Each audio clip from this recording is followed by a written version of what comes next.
on the practical side, ay lalo na nandito kayo, i-focus nyo yung internet, social media. Kasi pag nag-business kayo pagbalik, ang suggestion ko po, huwag kayo pagbalik nyo mag-invest kayo ng 500,000, tapos after 1 month,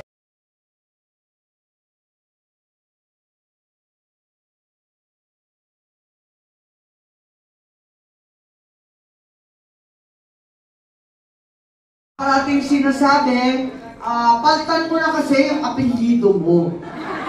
Eh sabi ko, ang problema yung nakaupo, walang apelyido kasi tambalos-los. Romualdez po yun ang Araneta, sila yung Lulong at Lalay. Masakit man aminin ng katotohanan kung sana, katulad ng Malaysia, tinutok yan sa iba't ibang investment ng high-tech. Nakita naman natin ang Cyberjaya, nakaka-invest.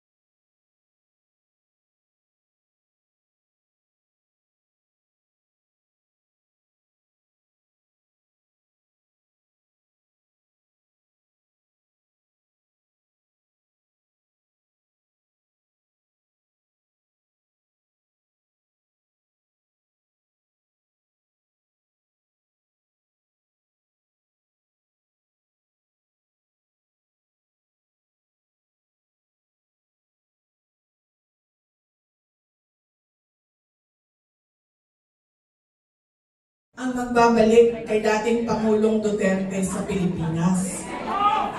Dahil ang kapatid mo ang nagpadala sa kanya sa Hague, ikaw ang magbabalik sa kanya sa Pilipinas.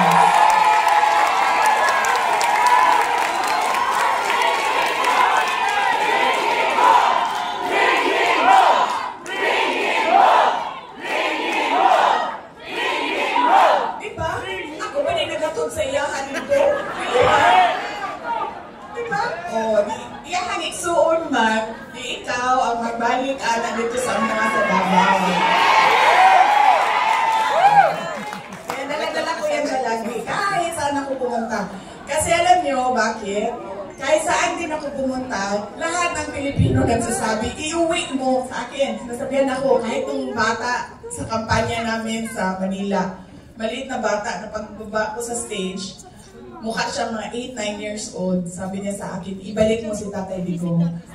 Bakit ako? Ikaw! Diba? Kaya dala-dala ko yan siya.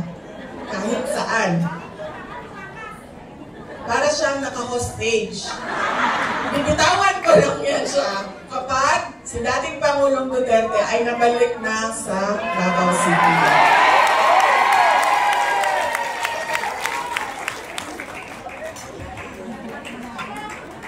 Tapos pagbabayarin ko pa yan ng fish head curry mamaya.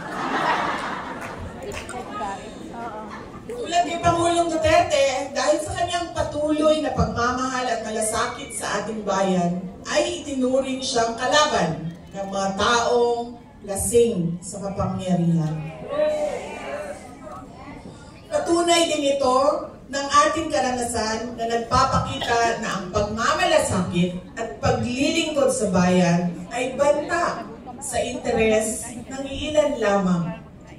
To them, we are a hindrance, an obstruction to the path of their personal ambition, an enemy they must eliminate to clear their way. Napanood niyo ba yung speech ni Senator Aimee doon sa Senado? Yun po ang kabuuhan ng explanation ng sinasabi ko. Hindi ko po napanood, pero panoorin niyo. Marami ang nagsabi sa akin na naipaliwanag niya ng maayos kung ano ba yung nangyayari sa impeachment na ginagawa.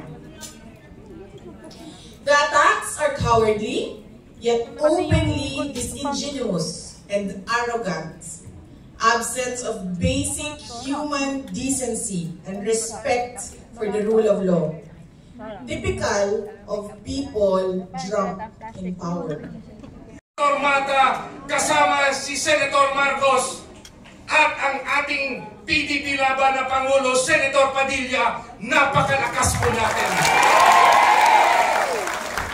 Pag hindi nasagot kung magiging malinis ang eleksyon sa 2028, kung hindi natin makita na ang balota ay tama ngayong eleksyong 2025, paano na natin mapoproteksyonan ang ating Vice Presidente at pambato bilang Presidente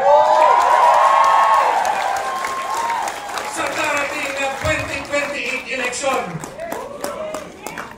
Kaya po ako nagluluksa.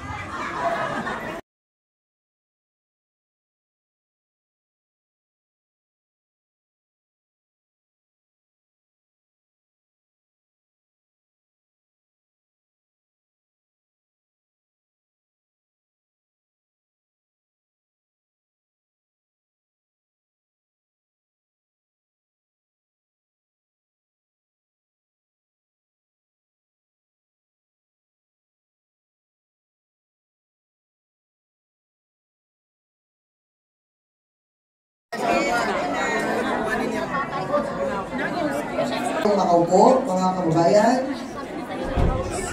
Balik na po tayo sa ating po mga upuan, sa ating mga table. Puno po tayong lahat. Balik na po sa upuan.